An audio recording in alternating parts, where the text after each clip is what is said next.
Pemirsa, pemerintah Provinsi Banten memperpanjang PSBB di Tangerang Raya tahap ketiga mulai 1 Juni hingga 12 Juni 2020.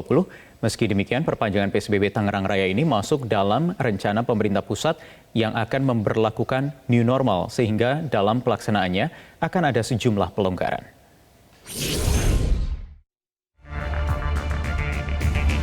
Keputusan perpanjangan PSBB Tangerang Raya yang meliputi Kabupaten Tangerang, Kota Tangerang, dan Kota Tangerang Selatan mulai 1 Juni hingga 12 Juni mendatang, disertai persiapan pelaksanaan new normal di 3 daerah tersebut. Pemerintah Provinsi Banten pun akan melakukan sejumlah pelonggaran di masa PSBB tahap ketiga ini, terutama kegiatan masyarakat seperti tempat ibadah, pusat perbelanjaan, dan sekolah. Bupati Tangerang, Ahmed Zaki, menyebut saat ini dirinya sedang fokus dalam persiapan pelonggaran di tempat ibadah. Meski begitu, Zaki meminta warga untuk tetap mematuhi dan melaksanakan protokol kesehatan sehingga tidak terjadi klaster baru penyebaran COVID-19. Ya, dan masyarakat kita juga jangan setelah ada pelonggaran di tempat ibadah ini menjadi euforia. Nah, ini masyarakat juga harus memahami dengan tingkat kedisiplinan yang tinggi untuk kaidah-kaidah baru cara kita beribadah nanti di masjid-masjid kita, dan harus diikuti protokolnya agar tidak menjadi pusat-pusat penyebaran. Selain tempat ibadah, pelonggaran pun akan dilakukan pada dunia pendidikan. Pemerintah Kota Tangerang pun membuka opsi untuk membuka operasional kegiatan belajar mengajar di sekolah ketika pandemi COVID-19 sudah dapat teratasi. Namun demikian, Pemkot Tangerang terus mengkaji protokol kesehatan di lingkungan sekolah apabila kegiatan belajar mengajar tetap dioperasikan di tengah pandemi COVID-19. PSBB dengan kelonggaran, begitu bahasanya mungkin ya. Jadi kita lihat nanti implementasinya yang sedang kita persiapkan. Mudah-mudahan kita sudah persiapkan kalau operasional ya bagaimana penanganannya. Jadi kursinya harus sendiri dan lain sebagainya. Kita dapat informasi DKI mulai bulan Juli kalau nggak salah ya. Kita belum tahu. Jadi kita lihat nanti dinamikanya seperti apa, kondisinya seperti apa. Selama pelaksanaan PSBB tahap 3 di Tangerang Raya, Pemprov Banten masih melakukan kajian protokol kesehatan penanganan COVID-19, serta melakukan komunikasi dengan pemerintah pusat terkait kesiapan pemberlakuan new normal di Tangerang Raya. Tim Liputan, Metro TV. Di Bekasi, Jawa Barat, setelah dinyatakan sebagai zona hijau, penyelenggaraan keagamaan di rumah ibadah mulai dibuka, namun rumah ibadah seperti masjid diwajibkan tetap menerapkan protokol kesehatan. Salah satunya di Masjid Agung Al-Barkah di Kota Bekasi. Berikut laporan reporter Ruth Dio dan juru kamera Febri Septian. Pemerintah Kota Bekasi memberikan izin penyelenggaraan kegiatan keagamaan di rumah ibadah. Bekasi menjadi tempat yang dimiliki izin karena memang Bekasi mempunyai status zona hijau atau tidak adanya penambahan jumlah COVID-19 dan penularan COVID-19. Berbagai protokol kesehatan pun harus dilakukan oleh tempat ibadah. Salah satunya di Masjid Agung Al-Barkah yang berlokasi di pusat kota Bekasi, Jawa Barat. Para jamaah yang akan melakukan ibadah sholat diwajibkan untuk melewati bilik disinfektan yang berada di depan gerbang masjid, kemudian ada melakukan pengecekan suhu. Selain pengecekan suhu dan melewati bilik disinfektan, para jamaah diwajibkan untuk memakai masker dan membawa alat ibadah masing-masing. Di dalam masjid pun pengaturan jarak memang dilakukan dengan ditandai tanda-tanda minimal 1,5 meter yang berada di barisan saf para jamaah yang akan melakukan ibadah sholat. Biasanya Masjid Al-Barkah ini bisa menampung sekitar 1.000 sampai 500 jamaah di setiap ibadah sholatnya. Namun memang karena peraturan Surat Edaran Kementerian Agama nomor 15 tahun 2020 menyatakan bahwa bagi para jamaah atau jemaat yang akan melakukan ibadah di tempat ibadah ini hanya boleh diisi sebanyak minimal 20% saja. Dari Bekasi, Jawa Barat, Ruth Dio, Febri Septian, Metro TV.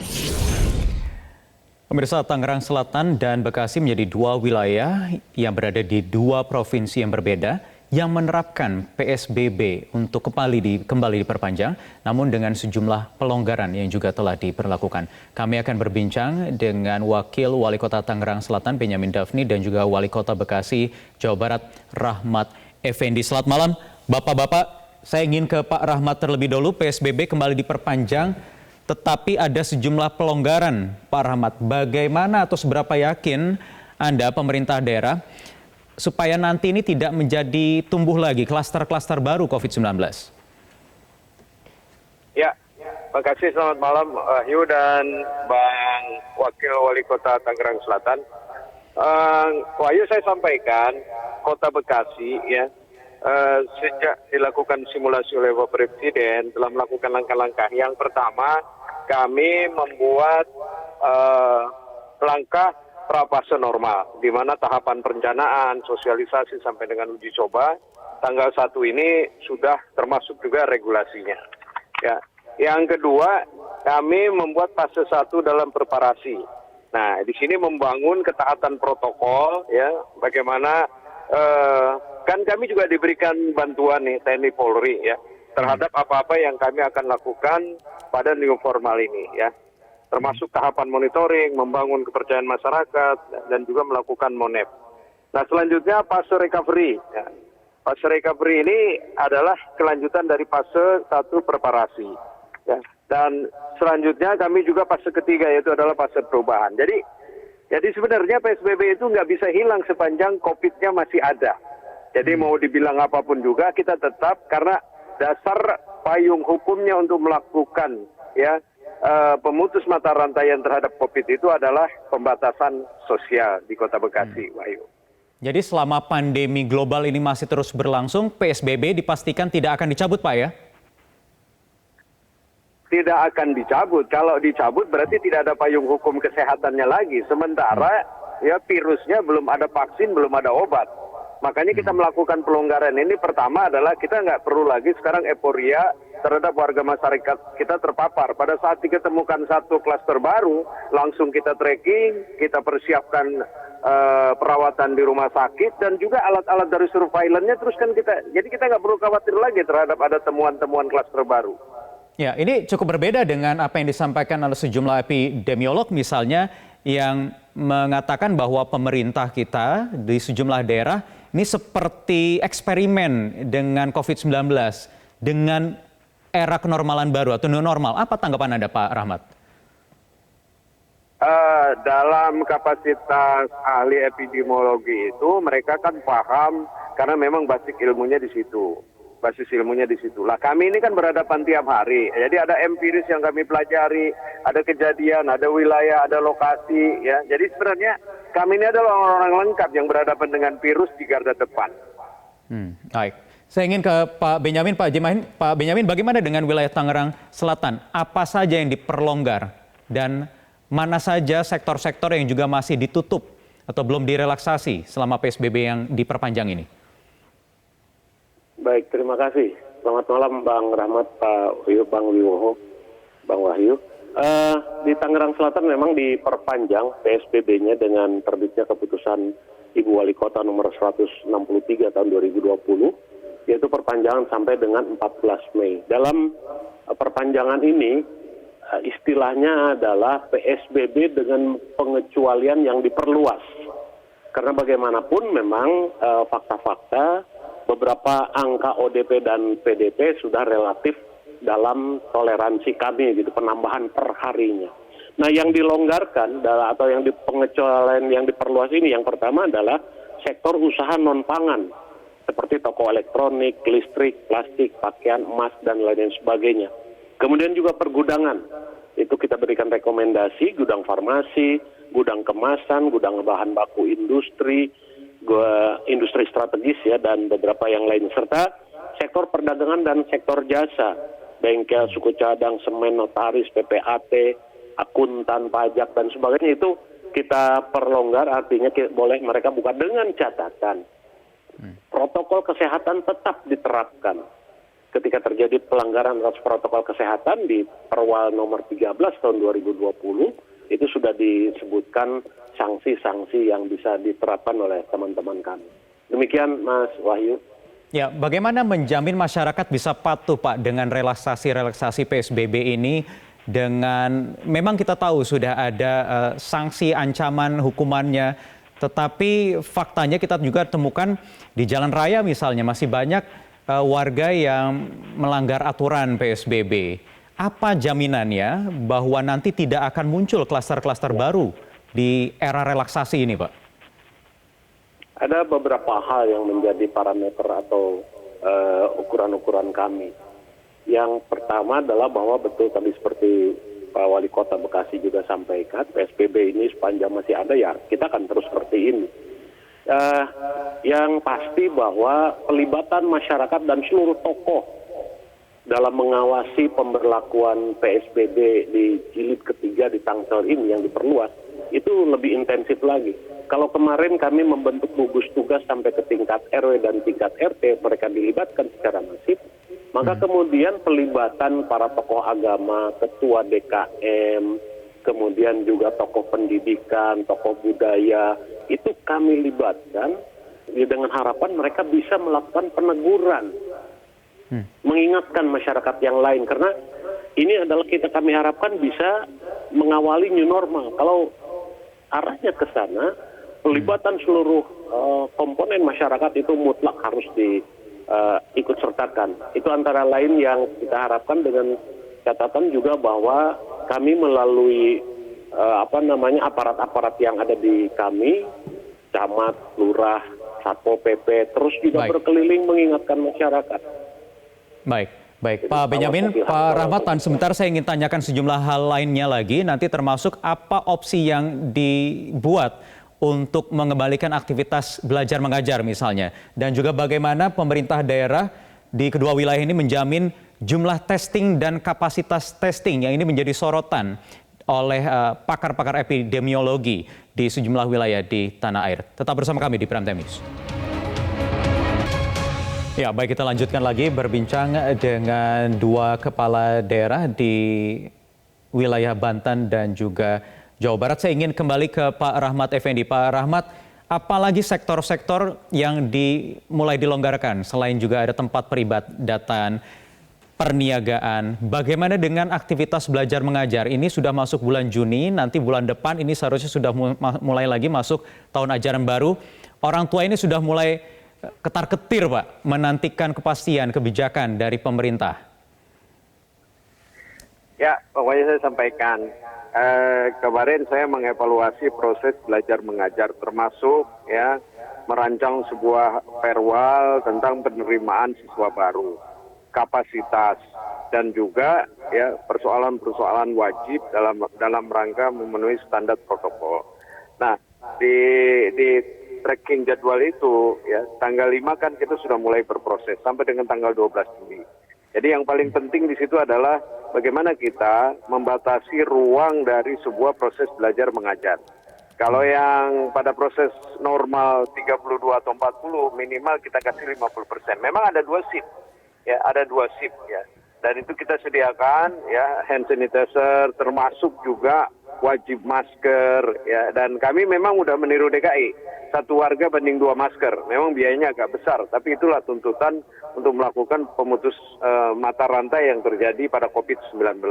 Jadi sebenarnya nanti pada saat penerimaan siswa baru ini sudah berjalan proses dari sekarang. Makanya tadi ada fase new formal, ada fase preparasi sampai dengan fase selanjutnya, dan saya yakin itu memang ya PSBB terus berjalan sebagai payung hukum yang kita lakukan untuk melawan COVID ini. Ya, selain masker tadi, apa rencana lainnya, Pak, terkait protokol kesehatan ini? Misalnya mungkin ada tidak rencana rapid test di lingkungan sekolah atau swab test kalian, Pak, seperti tes massal yang diberlakukan di sejumlah pasar atau tempat-tempat publik beberapa waktu lalu di Bekasi? Alhamdulillah saya sampaikan Kota Bekasi kalau ukuran jumlah penduduk berbanding 1% kita sudah lewat. Rapid saja sudah hampir 27.000 sekarang. Swab kita sudah 15.000. Bahkan sekarang dalam rangka mengantisipasi tanggal 4 ya, saat DKI selesai dan Kota Bekasi mau melakukan bersama ya untuk kegiatan-kegiatan new formal tersebut, kita mau melakukan swab ya, tapi rapid dulu di tingkat RW yang berbatasan langsung dengan DKI, Depok ya, Kabupaten Bekasi dan Kabupaten Bogor. Itu hampir 1.200 yang dalam minggu ini kita lakukan ya. Fungsinya untuk apa? Untuk mendeteksi tadi klaster-klaster baru dari persinggahan orang antar daerah ya. Dan setelah itu nanti ada hal-hal lain yang terus kami tracking untuk meminimalisir persoalan-persoalan yang ada. Jadi kapasitas testing ini masih akan terus ditingkatkan Pak ya selama masuk era atau fase kenormalan baru ini? Makanya kami berani melakukan new formal itu karena fasilitas rumah sakit tercukupi, rapid test tercukupi, swab tercukupi, relawan tercukupi. Jadi sudah saatnya lah sekarang ya kita berjalan bersama dalam rangka ya akhirnya adalah ekonomi. Saya setuju ya, saya setuju boleh saja ya virus itu 1-2 ada klaster, tetapi ekonomi harus meningkat, ekonomi harus bangkit karena kalau kita terus untuk melakukan kegiatan recovery terhadap warga masyarakat yang sekarang ini ya ada klaster baru semisal, tapi hal lain pun ya seperti kemarin kita memberikan kepastian terhadap warga masyarakat melakukan kegiatan ibadah. Mungkin ada di tempat lain orang ibadah tapi ngumpet-ngumpet. Di Kota Bekasi ternyata bisa dilihat di Al-Barkah, di masjid-masjid lain yang kita berikan izinnya, ternyata masyarakat lebih enak diatur melalui sebuah kepastian daripada tidak diatur terus mereka melakukan sesuatu. Jadi dipastikan Pak ya, nggak ada yang ngumpet-ngumpet ya untuk beribadah di sana ya, sebelum dilonggarkan secara kemarin. Resmi pemerintah mengeluarkan surat, secara resmi pemerintah mengatur tata laksananya. Alhamdulillah bisa kita lihat ya, bahkan minggu kemarin ya beberapa kegiatan ibadah non muslim sudah mulai melakukan. Artinya memang setiap rumah ibadah kita berikan 250 masker untuk jemaatnya atau jemaahnya. Dan semua patuh menerapkan protokol kesehatan, jaga jarak ya Pak ya. Baik, saya ingin ke Pak Benyamin. Pak Benyamin, bagaimana dengan opsi untuk memulai aktivitas persekolahan di wilayah Tangerang Selatan? Kami masih menggodok pengaturan-pengaturan untuk pembukaan atau dimulainya lagi sekolah. Sekarang PSBB, PDB maksud kami, penerimaan murid baru, peserta didik baru itu sudah dimulai dengan proses online dan itu melanjutkan tahun kemarin. Beberapa opsi yang dibahas karena ini akan melibatkan Dewan Pendidikan, para pakar dan lain sebagainya. Ada beberapa opsi sebagaimana juga tadi di Kota Bekasi antara lain misalnya pagi sore atau misalnya artinya kapasitas ruang kelasnya tetap harus dikurangi dari yang sekarang standarnya minimal 32 sampai 35 orang per kelas. Ini nanti mungkin akan kita kurangi. Nah, bagaimana dengan proses belajar mengajarnya, KBM-nya itu opsi-opsi sedang kita kembangkan.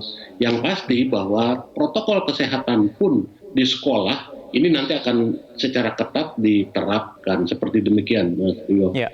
Bagaimana dengan jumlah testing dan juga kapasitasnya, Pak? Jumlah apa? Mohon maaf. Testing, Pak. Iya, kita sedang mempersiapkan itu memang dalam kapasitas testing yang karena bagaimanapun ruang kelasnya ini sangat terbatas.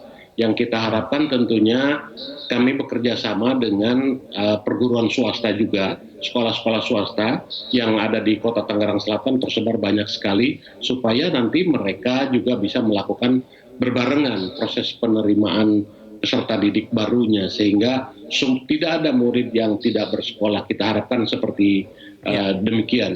Ya, maksud saya Pak Benyamin, bagaimana nanti di era relaksasi PSBB ini menghadapi era kenormalan baru ini, testing terhadap PDP, ODP, kemudian kapasitasnya jumlahnya akan terus dipertingkat atau bagaimana? Memang rapid test itu salah satu alat ukur kita, walaupun tingkat akurasinya tidak 100%.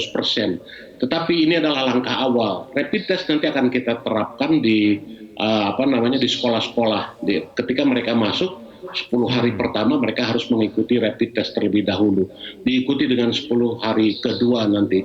Jadi alat rapid testnya ya alhamdulillah tersedia di Tangerang Selatan. Kita harapkan betul-betul mudah-mudahan ini bisa menjelaskan kepada masyarakat seperti apa jumlah kasus di Kota Tangerang Selatan ini menurun, naik, landai atau seperti apa. Demikian, Mas. Ya, Pak Benyamin, saya konfirmasi ulang lagi. Jadi akan ada rencana nanti ketika sekolah kembali dibuka ada rapid test, Pak ya, yang digelar oleh tiap sekolah. Betul. Kami sudah mintakan kepada Puskesmas untuk mempersiapkan pelaksanaan rapid test di sekolah-sekolah tadi. Begitu, Mas. Termasuk nanti akan ditindaklanjuti dengan swab test, Pak? Kalau begini, rapid test itu 2 kali nanti dilakukan. Kalau positif pertama, maka beberapa hari kemudian harus dilakukan rapid test kedua.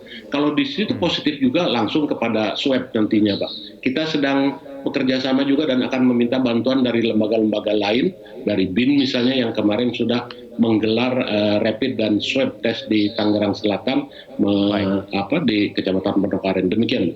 Baik, terakhir singkat Pak Rahmat Effendi, apakah juga akan dilakukan nanti di Bekasi rapid test di sekolah, Pak? Ya, jadi gini, pada saat kami kemarin memberikan izin ya sholat Id dan juga memberikan izin sholat Jumat termasuk sholat wajib itu, kami rapid di lingkungan masjid itu minimal kami ambil 4 orang. Jadi kalau ada 1.280